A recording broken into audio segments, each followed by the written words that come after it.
और अंग्रेज ने कहा, ये पंडित जी यहाँ आओ, तुम बड़े पुजारी हो? हाँ पुजारी हूँ। हिंदू हो? हाँ।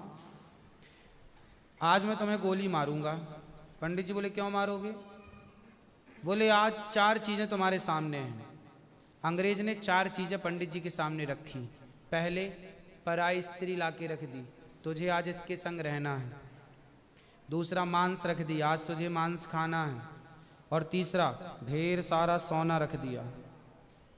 इतना सोना तो रोज भीख मांगता है ना, ले जा सोना। और चौथी, दारू रख दी, शराब। इन चारों में एक चीज तुझे लेनी पड़ेगी, नहीं लेगा तो गोली मारूंगा। बोल क्या लेता है?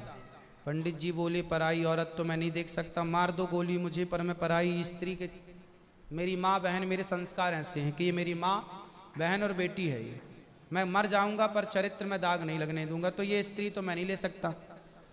अब मांस भी मेरे धर्म के खिलाफ है, आप गोली मार दो, मैं ब्राह्मण हूँ, मैं मर जाऊंगा पर ये धर्म नहीं छोड़ूंगा।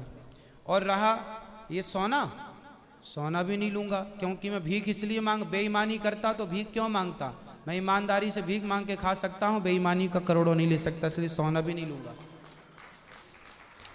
हाँ, पंडित जी को लगा ये तो पानी है, दारू शराब। उनको दारू पानी लगा, ये तो पानी है। पंडित जी को बेचारों को पता नहीं था कि दारू का क्या मजा है। अब उनको लगा ये पानी है, पिएंगे निकल जाएगी। पानी समझ के पंडित जी ने बोला कि चलो, गोली कनपट्टी में बंदूक रखा है, चलो पी लेते हैं, अभी निकल जाएगी शाम तक। पंडित जी ने दारू पी, और जब दारू पी ली तो दारू जब पी तो नशा चढ़ा। और जब नशा शराब का जब नशा चढ़ता है तो इंसान नहीं रह जाता।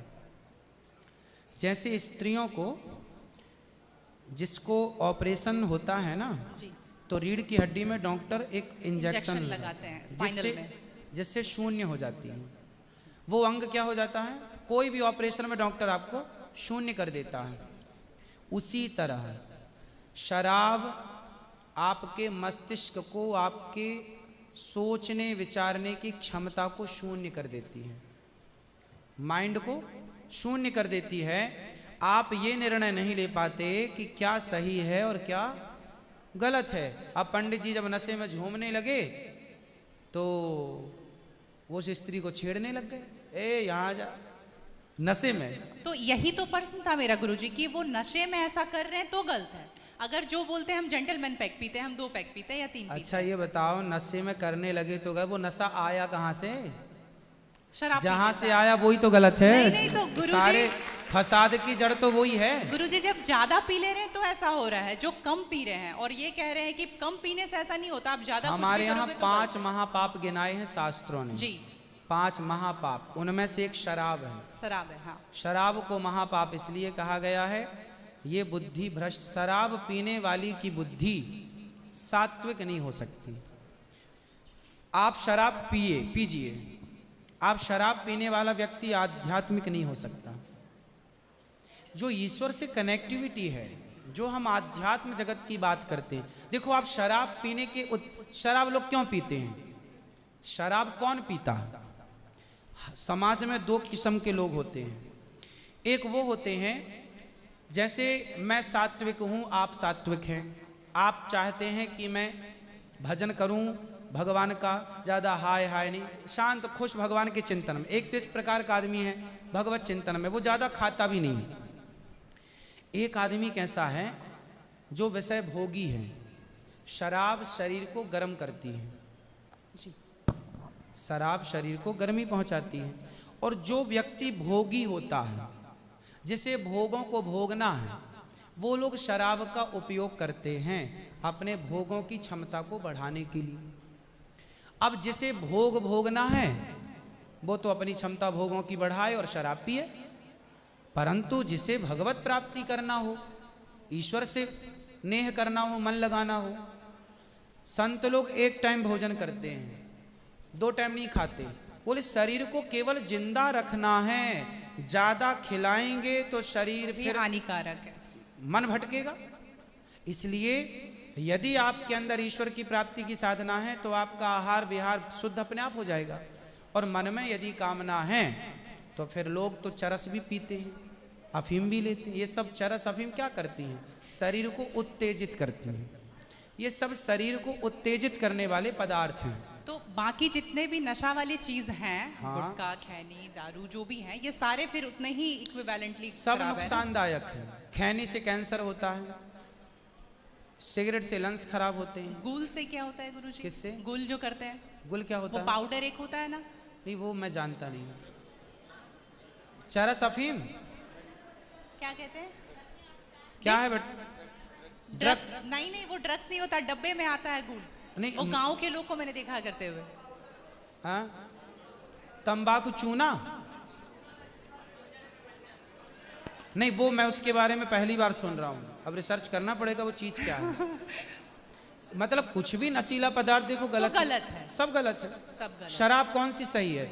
सिगरेट कोई पिए तो कौन सा समझदार है?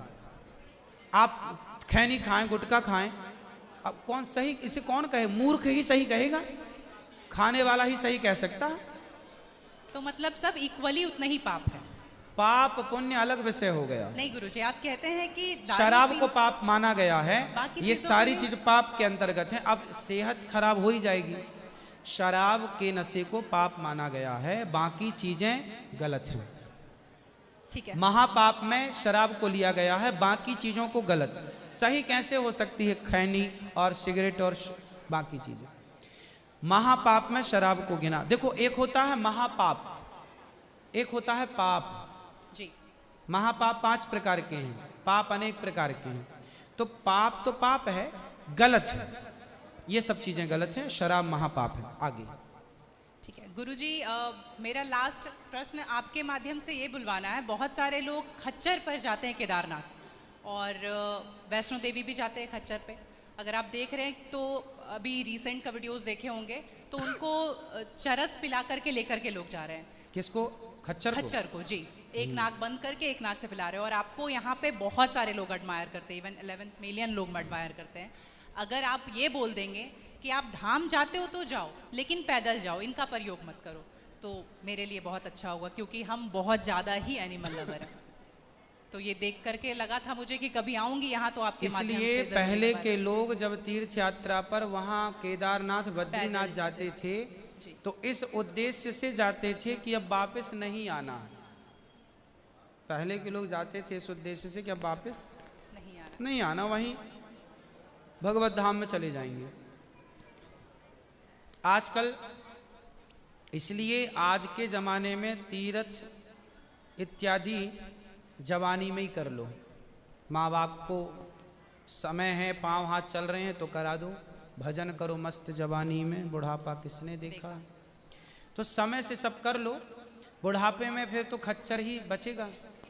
तो बुढ़ापे जो देखो, बूढ़े लोग हैं जो नहीं चल पा रहे हैं, पर आस्था है दर्शन की, तो वो अपने हिसाब से जाते हैं। नहीं तो गुरुजी, हेलीकॉप्टर भी तो है ना? हाँ, हेलीकॉप्टर का बजट सबका नहीं होता। हेलीकॉप्टर से सब नहीं जा सकते ना, उसकी टिकट ही महंगी है, 25-50 हज़ार रुपये लगता है, लाख रुपए भी लगता होगा, भगवान जाने, मुझे नहीं पता कितना लगता है। अब सामान्य आदमी कहाँ वो 50 हज़ार की टिकट कटाएगा, वो तो 1000-2000 दे के जाना चाहेगा। तो सबके अपने अपने बजट हैं, पर ये कोशिश करो कि हम अपने पाँव पर चलें, हम किसी पर बोझ ना बने। ये सही है कि हम किसी जीव को परेशान ना करें। यदि वो गधा वधा जो भी है खच्चर, वो यदि स्वस्थ है, क्योंकि हमारे यहाँ राजाओं के ज़माने में घोड़ों पर ही सवारियाँ होती थी, रथ घोड़ों के द्वारा ही चलाए जाते थे, तो उन घोड़ों का ध्यान भी रखा जाता था। पंच परमेश्वर कहानी है, जुम्मन सिंह खलगू चौधरी, उसमें एक इक्का गाड़ी की भी कहानी है ना। तो उसमें बैल के द्वारा इक्का गाड़ी चलाई गई, उसका जिक्र है। तो हमारे यहाँ पहले ना, जैसे किसान खेत में जोताई करते थे, जुताई जी। तो बैलों से होती बैलों थी, से होती तो बैलों को ना दिन भर जुताई में रखते थे और रात भर उनको चराते थे। रात भर वो अच्छा घास खाएं, दिन भर उनको जब भी गर्मी पड़े 2 घंटे का रेस्ट, 2 घंटे छोड़ दें, वो चर लें, वो पानी पी लें, मतलब उनका प्रॉपर ख्याल रखा जाता था। आज कुछ लोग क्या है, पैसे कमाने के लिए उनका ख्याल तो रखते नहीं है, और वो पैसे लेने के चक्कर में ना उसको भरपेट खिलाते हैं, ना उसका पानी का ध्यान, ना खाने का ध्यान, तो वो कमजोर हो जाता है, मर जाता है कई बार। वही प्रॉब्लम है गुरुजी, वो 5-5 बार चढ़ाते हैं और आने के टाइम पे पूरा पाँव टूट जैसा जाता है और फिर उसका ध्यान नहीं रखते। उसकी खिलाई पिलाई हो और एक समय होता है, यदि जवान है तो उसको उपयोग में लिया जाए, बूढ़ा है तो उसको रिटायर कर दिया जाए। अब बूढ़े गधे के ऊपर भी लोगों को बिठा कर ले जाएंगे तो एक हर व्यक्ति जानवर हो या इंसान हो, हर चीज की क्षमता होती है। जवानी सबके साथ होती है और बुढ़ापा भी सबके साथ होता है। जी। तो उन लोगों को भी इस बात का ख्याल रखना चाहिए। आप लोग भी अपने पांव पर चलने की कोशिश करें और कुल मिला के जीव पर कोई भी भार ना बने, जीव मात्र को हम परेशान ना करें। जी, धन्यवाद गुरुजी, थैंक यू।